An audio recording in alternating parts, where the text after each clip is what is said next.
Hello guys, इस video में हम देखेंगे एक्सरसाइज 8.1 का क्वेश्चन नंबर 6।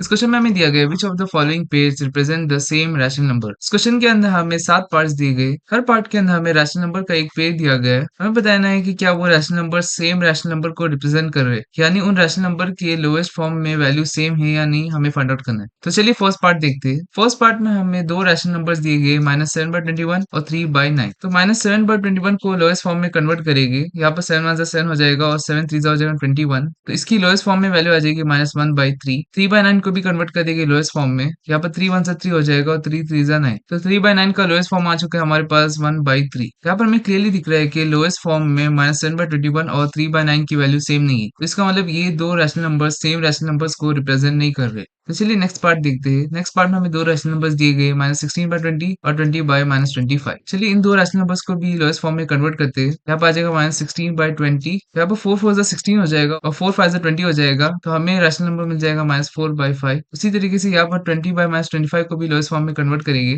5 4 हो जाएगा 20 और 5 5 हो जाएगा 25। तो हमें लोएस्ट फॉर्म में रैशनल नंबर मिल जाएगा 4/-5। हमने एक्सरसाइज 8.1 की इंट्रोडक्शन में देखा था कि अगर किसी भी रैशनल नंबर के अंदर डिनोमिनेटर में नेगेटिव का साइन है तो उसको हम न्यूमरेटर में करके भी लिख सकते हैं। इसका मतलब यहाँ पर लोएस्ट फॉर्म में दोनों रैशनल नंबर्स की वैल्यू सेम है। तो यहाँ पर सेकंड पार्ट को मैं टिक मार्क कर दूंगा, क्योंकि इस क्वेश्चन के अंदर हमें बताना था कि कौन सा पेयर सेम रैशनल नंबर को रिप्रेजेंट कर रहा है। चलिए नेक्स्ट पार्ट देखते हैं। नेक्स्ट पार्ट में हमें दो रैशनल नंबर्स दिए गए, -2/-3 और 2/3। यहाँ पर आ जाएगा -2/-3 और 2/3। यहाँ पर माइनस डिवाइड बाय माइनस करने पर हमें मिलता है प्लस। इसका मतलब ये दो माइनस साइन कैंसिल हो जाएगी। तो हमें यहाँ पर लोएस्ट फॉर्म में दोनों रैशनल नंबर सेम मिल रहे हैं। तो यहाँ पर थर्ड पार्ट को भी मैं टिक मार्क कर दूंगा। उसी तरीके से नेक्स्ट पार्ट में यहाँ पर -3/5 ऑलरेडी लोएस्ट फॉर्म के अंदर ही है। -12/20 को लोएस्ट फॉर्म में कन्वर्ट करेंगे। यहाँ पर 2 6 हो जाएगा 12 और 2 10 हो जाएगा 20। 2 3 हो जाएगा 6 और 2 5 हो जाएगा 10। तो यहाँ पर हमें -12/20 लोएस्ट फॉर्म में मिल चुका है -3/5। यहाँ पर भी हमें क्लियरली दिख रहा है कि दोनों रैशनल नंबर्स के लोएस्ट फॉर्म में वैल्यू सेम है। तो इस पार्ट को भी मैं टिक मार्क कर दूंगा। नेक्स्ट पार्ट के अंदर यहाँ पर 8/-5 लोएस्ट फॉर्म में ही है। 8/-5 को हम लोग -8/5 भी लिख सकते हैं। यहाँ पर -24/15 को लोएस्ट फॉर्म में कन्वर्ट करेंगे। यहाँ पर 3 5 हो जाएगा 15 और 3 8 हो जाएगा 24।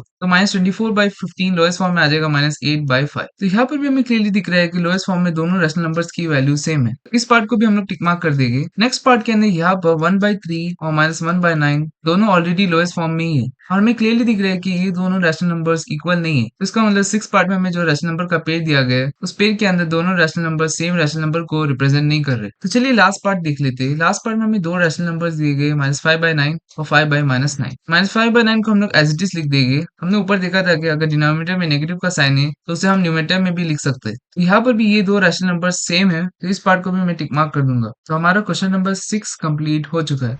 इस पूरे चैप्टर की लेक्चर नोट्स आपको नीचे डिस्क्रिप्शन में मिल जाएगी। अगर आपको इस चैप्टर से रिलेटेड कुछ भी डाउट्स है तो आप नीचे दिए गए टेलीग्राम चैनल्स में ज्वाइन कर सकते हो। अगर आपको क्वेश्चन नंबर 7 देखना है तो आप इस वाले वीडियो में क्लिक कर सकते हो, और अगर आपको इस पूरे चैप्टर की प्लेलिस्ट चाहिए तो आप इस वाले प्लेलिस्ट में क्लिक कर सकते हो।